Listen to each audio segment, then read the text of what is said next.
Allora, partiamo dalla dottoressa Loddo, tanto è una questione proprio molto pratica, riguarda tanto le giovani donne che poi vengono retribuite poco, quanto poi ce ne parlerà anche nel dettaglio con anche provvedimenti normativi di supporto economico per le donne che subiscono violenza.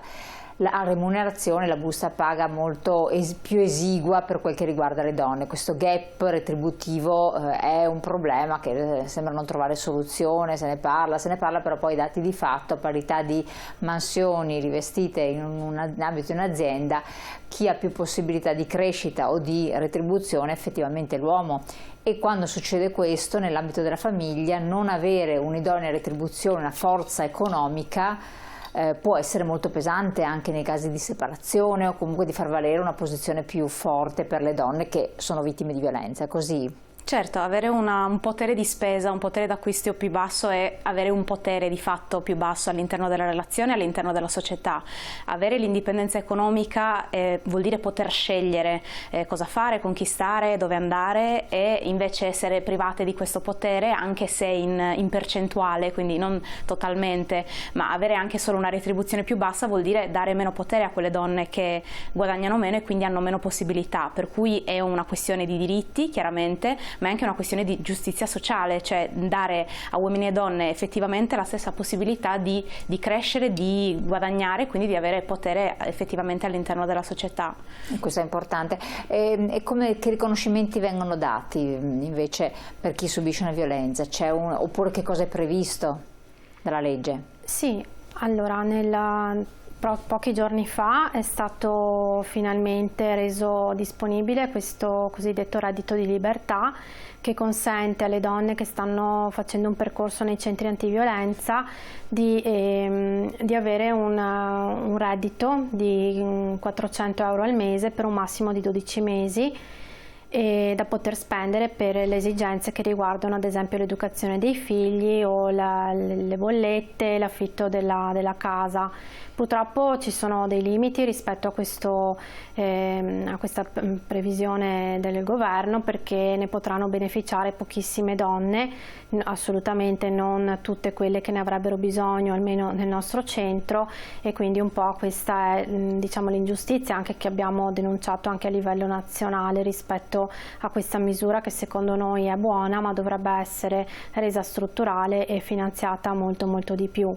Le donne, anche se dopo si rischia che sia un fattore di esclusione sociale, perché dopo è quello che abbiamo visto con il reddito di cittadinanza, induce le persone poi a entrare in un ambito che lo esclude dal mondo del lavoro, insomma, perché forse ci deve essere uno stimolo a dare una mano, cioè aiutare nel momento del bisogno, dare un supporto, però poi devi restare ancorata al lavoro per poter sopravvivere. Questo il reddito di libertà è compatibile anche con un lavoro, nel senso che pensiamo anche che i lavori che fanno le donne proprio statisticamente, oltre ad esserci un gap, diciamo, salariale, quindi essere pagate meno degli uomini, però sono anche quei lavori che generalmente sono pagati molto poco, nel senso che sono lavori che in qualche modo in cui il riconoscimento economico è molto basso, quindi non è detto che una donna che lavora in qualche modo sia indipendente economicamente. Molto spesso abbiamo donne che hanno contratti part-time o contratti a ore che veramente... Ma lì magari c'è anche un accordo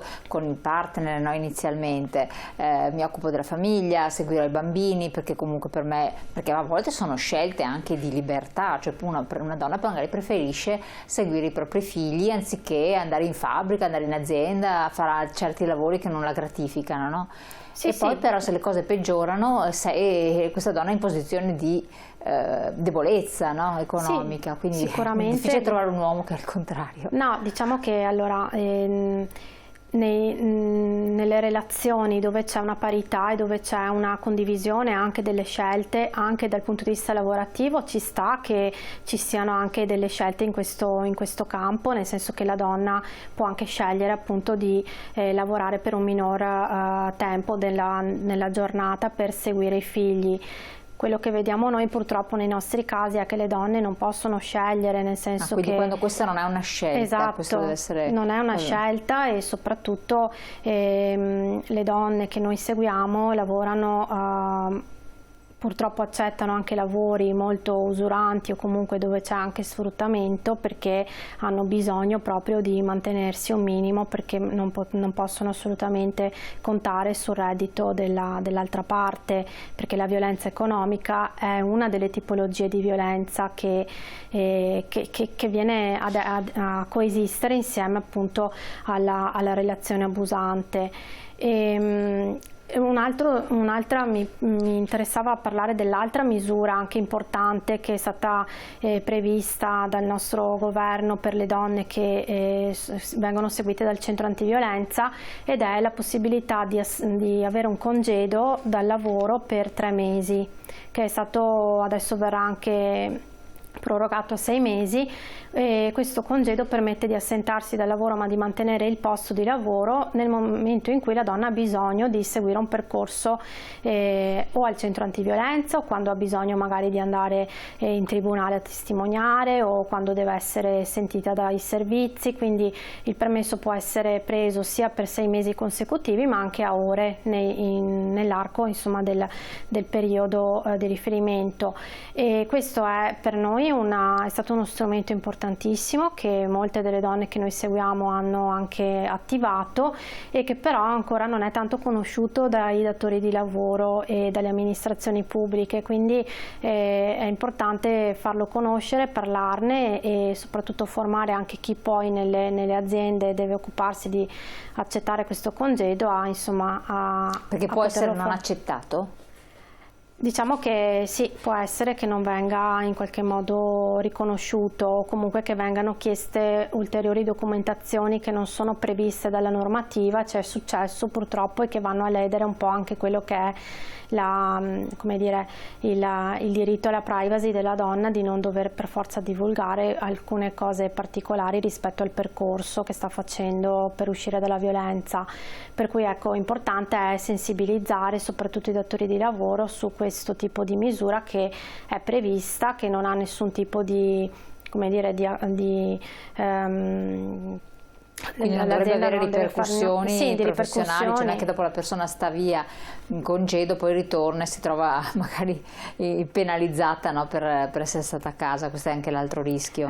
Sì, questo sì. Al momento devo dire che non abbiamo avuto questo tipo di esperienze, fortunatamente, però ecco, qui siamo sempre nell'ambito culturale, anche di capire e di non fare retorica sulla violenza e dire sì, sono contro la violenza, e poi quando mi trovo davanti applicare una cosiddetta doppia morale, no? Che se me la trovo davanti una situazione, poi agisco a mia volta una vittimizzazione su quella donna solo perché mi sta chiedendo un congedo, mi sta chiedendo delle cose che io non posso soddisfare o non voglio soddisfare.